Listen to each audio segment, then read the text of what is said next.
Assalamualaikum warahmatullahi wabarakatuh. Perkenalkan, nama saya Ibnu Rahmatullah, Stambuk F1191060. Kali ini saya akan menjelaskan mengenai tugas pengendalian sumber daya air. Langsung saja saya akan paparkan materi.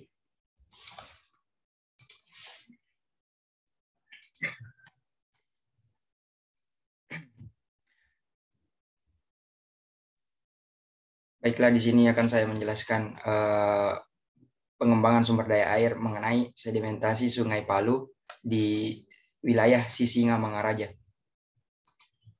Sebelumnya saya akan bacakan penjelasan sumber daya air. Sumber daya air adalah sumber daya air dan daya air yang terkandung di dalamnya, sedangkan air merupakan semua bentuk air yang terdapat pada di atas ataupun di bawah permukaan tanah, termasuk dalam pengertian ini air permukaan, air permukaan, air tanah, air hujan, dan air laut yang berada di darat. Kemudian sumber air merupakan tempat atau wadah air alami dan atau buatan yang terdapat pada di atas ataupun di bawah permukaan tanah. Tujuan pengembangan dan pengelolaan sumber daya air. Yang pertama, kegiatan penyediaan air untuk penduduk dan industri, pengembangan air permukaan, pengembangan sumber air tanah, dan desalinisasi air tawar. Kemudian irigasi, pertumbuhan tanaman, reklamasi lahan, kemudian untuk kontrol kadar garam. Berikutnya, pembangkit listrik tenaga air, sungai tadah hujan dan kegiatan penampungan, PLTA dengan pemompaan, PLTA dengan pasang surut. Kemudian pengendalian banjir. Tujuan pengembangan dan pengelolaan SDA sumber daya air untuk pengendalian banjir. Yang pertama untuk waduk dan sistem penampungan, tanggul dan perkuatan lereng, pengelak banjir, perbaikan alur sungai, pengolahan das, zona banjir, dan peramalan banjir atau peringatan dini. Kemudian angkutan air, sistem navigasi, dan dermaga pelabuhan. Kemudian konservasi tanah, pengendalian erosi, pengendalian sedimentasi, dan pengelolaan daerah aliran sungai. Yang ketujuh, pengendalian pencemaran, itu pencemaran intrusi air laut dan penanganan air limbah. Kemudian untuk tujuan lain seperti misalnya untuk perikanan dan ekosistem, rekreasi juga bisa, kita kesehatan masyarakat dan sanitasi. Nah, langsung saja. Berikutnya pengertian sungai. Sungai adalah sistem pengaliran air mulai dari mata air sampai muara dengan dibatasi pada kanan kirinya sepanjang pengalirannya oleh garis sempadan. Nah, garis sempadan itu kawasan sepanjang kiri kanan sungai, termasuk sungai buatan, kanal, saluran, irigasi primer yang mempunyai manfaat penting untuk mempertahankan fungsi sungai. Nah, di sini kita bisa lihat sungainya, kemudian ini sempadannya.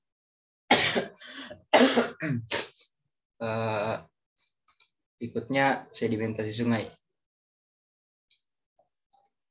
Sedimentasi sungai itu proses pengendapan suatu material yang terangkut aliran sungai dan dapat mengakibatkan terjadinya delta sungai. Delta sungai ini kemudian, sedangkan sedimen merupakan batuan yang terbentuk karena proses pelapukan, erosi, transportasi, dan deposisi atau pengerasan yang terjadi pada suatu wilayah aliran sungai.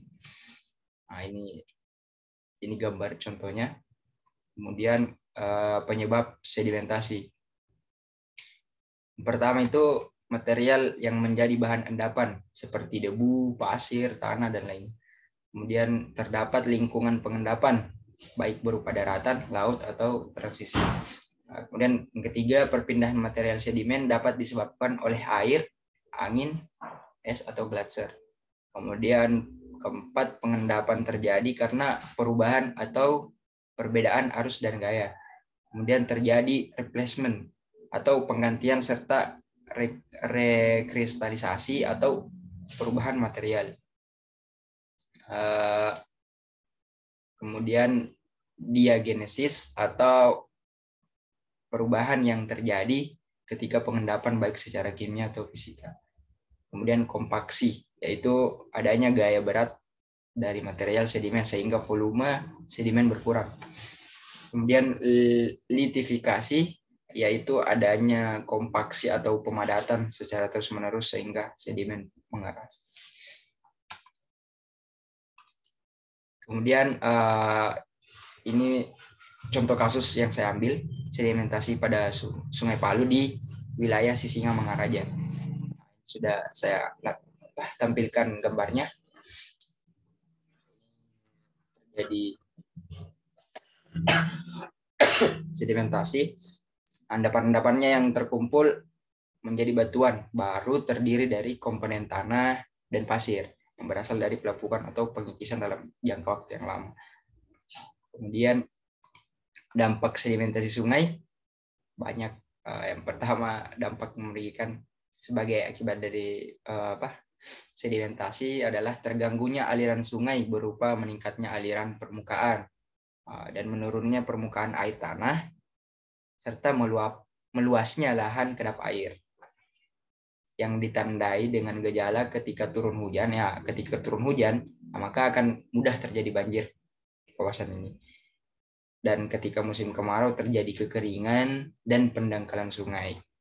Itu contoh contoh kasus dampak sedimentasi sungai. Kemudian cara menanggulanginya, pertama menanggulangi erosi permukaan, menanam vegetasi atau tumbuhan untuk mencegah kerusakan dan perbaikan tanaman, penutup permukaan sehingga erosi permukaan dapat ditekan. Kemudian misalnya dengan cara reboisasi dan penghijauan, penanaman kembali, pembuatan pagar hidup, mencegah kebakaran hutan, menjaga humus tanah, melestarikan daerah aliran sungai, dan sebagainya. Kemudian pembuatan konstruksi atau mencegah erosi dapat dilakukan dengan tujuan memperlambat aliran air. Caranya adalah memperkecil kemiringan atau lereng dengan membuat terasering atau pembuatan pematang sejajar garis kontur dan saluran air. Kemudian mengendalikan material sedimen. Pertama, bottom control struktur untuk mengatur kemiringan dasar sungai sehingga aliran masih mampu membawa sedimen tanpa mengikis alur sungai. Kemudian pembuatan penahan sedimen, pembuatan ground seal, kemudian pembuatan sabodam, kemudian pembuatan kantong-kantong lumpur. Berikutnya cara menanggulangi sedimen yaitu pengendalian sedimen. Dalam artian dilakukan agar pengendapan yang terjadi ditempatkan pada lokasi-lokasi tertentu. Maksudnya kita usahakan dengan pembangunan tempat endapan di aliran sungai. Ini penambangan bahan galian C atau penambangan pasir misalnya. Kemudian serta pengerukan endapan. Endapannya kita keruk kemudian dipindahkan gitu. Itu saja yang sempat saya sampaikan. Semoga apa yang saya sampaikan bermanfaat. Lebih dan kurangnya mohon dimaafkan apabila ada salah kata. Terima kasih. Semoga bermanfaat. Assalamualaikum warahmatullahi wabarakatuh.